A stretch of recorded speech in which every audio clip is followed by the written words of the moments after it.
No way. No.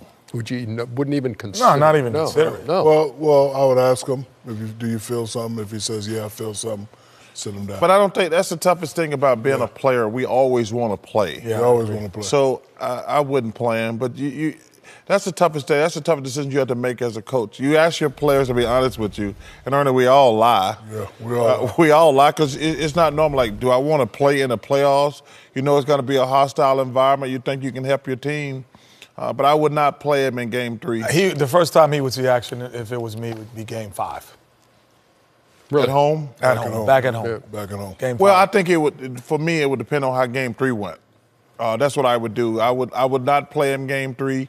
But if we lost Game 3, I would bring him back for Game 4. I mean, can McCollum and Lillard return to that Game 1 form in some semblance when they're back at home at Moda Center? They're great players. They're great players and they're great scorers, and they can always get it going. But this is a 70-win team, 72-win team without Kevin Durant.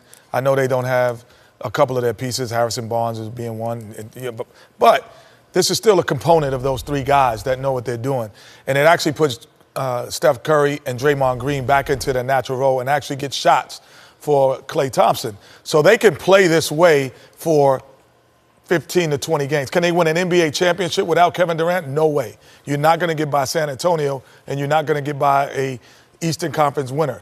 But you can get by in this series because your 3 or 4 perimeter players are still better than their 3 or 4 perimeter players when they play fast. This is why Portland is in the A spot. You know, those two guys, they shoot the ball a lot, but sometimes they're very inconsistent. And, I asked the panel the question the other day, do you think they can get 75 again like they did in Game 1? And some people say yes, some people said no. And tonight it's just, two Well, one said guys. no. So, hopefully, so hopefully at home they can get back to that form. But they did say something during the game. The big fella might be back next game. Nurkic. And that will change a lot. Because, if you go back and look the last month of the season, they had one of the 2 or 3 best records with him. He changes their total mentality.